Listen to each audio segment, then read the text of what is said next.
Sekolah sebagai tempat berkumpulnya banyak orang dapat menjadi penghasil sampah terbesar selain pasar, rumah tangga, industri, dan perkantoran.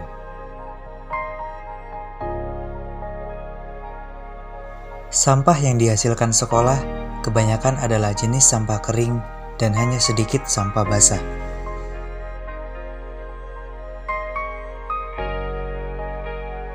Walaupun sampah yang dihasilkan dari sekolah kebanyakan berupa jenis sampah kering dan hanya sedikit jenis sampah basah, namun dampaknya tidak bisa disepelekan.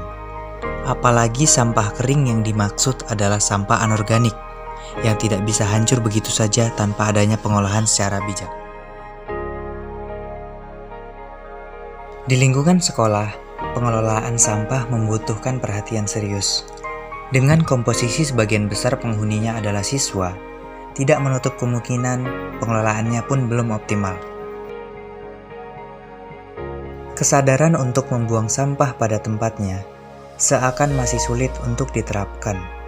Perilaku yang belum menyadari pentingnya ramah dengan sampah dapat kita jumpai di lingkungan sekolah.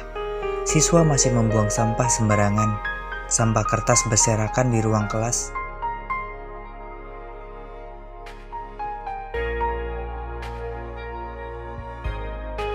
kantung-kantung plastik pembungkus makanan dan minuman tidak dibuang pada tempatnya.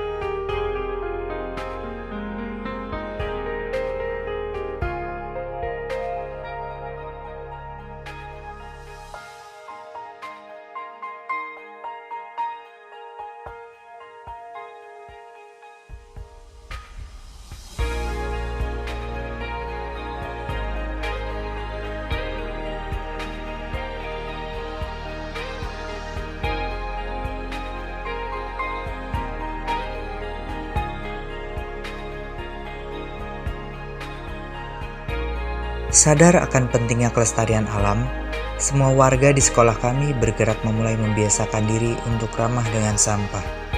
Dengan gerakan zero plastik, hal ini selaras dengan himbauan pemerintah yang tercantum dalam Surat Edaran Kementerian Pendidikan dan Kebudayaan Republik Indonesia Nomor 12 Tahun 2019.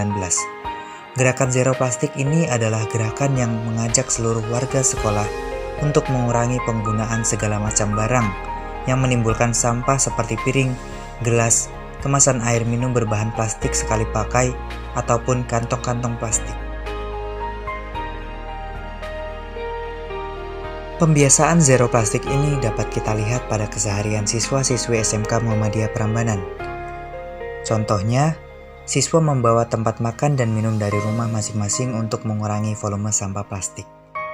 Di kantin sekolah menyediakan piring berbahan melamin serta gelas kaca, sehingga siswa menggunakan piring dan gelas tersebut sebagai tempat makan dan minum untuk mengurangi volume sampah. Selain siswa, guru serta karyawan di sekolah pun melakukan hal yang sama dalam mensukseskan gerakan zero plastik di sekolah. Bapak Ibu guru menggunakan botol minum dan tempat makan sendiri dari rumah. Di setiap unit kerja disediakan dispenser untuk mengisi ulang air minum pada tumbler.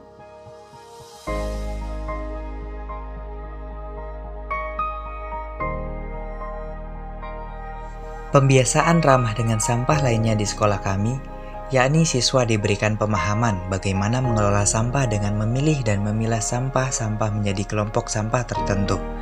Siswa diberi pemahaman untuk membuang sampah sesuai dengan jenis sampah tertentu pada tempat sampah yang telah disediakan. Seluruh warga sekolah, baik siswa maupun guru bergerak dimanapun dan kapanpun saling mengingatkan, serta melakukan aksi membuang sampah pada tempatnya.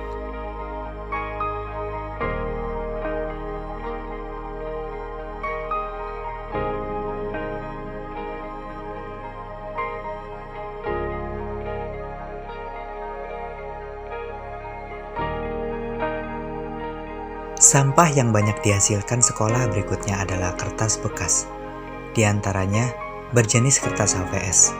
Jenis kertas ini di kalangan pedagang kertas bekas memiliki harga yang paling tinggi, belum lagi kertas karton dan kertas jenis lainnya. Bentuk pengelolaan kertas bekas pada sekolah kami adalah sistem pemilahan untuk dijual. Kertas berjenis HVS dipisah dari jenis lain, misalnya koran, karton, dan kardus. Kertas bekas yang sudah dipilah tadi dijual ke pedagang kertas bekas. Pedagang kertas bekas secara berkala akan datang ke sekolah untuk mengambil kertas tersebut. Sampah di sekolah masih menjadi permasalahan utama. Pengelolaan sampah di sekolah kami masih dilakukan secara tradisional, yakni membuang sampah sesuai jenis pada tempatnya. Kemudian ditarik petugas kebersihan ke tempat pembuangan sampah sementara atau TPS, hingga ke tempat pembuangan akhir atau TPA. Hal ini memang dirasa masih kurang efektif dalam pengelolaan sampah. Bebas sampah plastik tidak akan mungkin terwujud tanpa upaya dan tindakan yang signifikan dari diri kita pribadi dan lingkungan terdekat. Namun, dengan gerakan zero plastik, yakni meminimalkan produk atau barang yang menimbulkan sampah plastik atau non-organik di sekolah kami, sehingga tercipta lingkungan yang bersih, sehat, dan nyaman. Kami berharap bisa berkontribusi untuk mengurangi volume sampah non-organik di wilayah Sleman pada khususnya.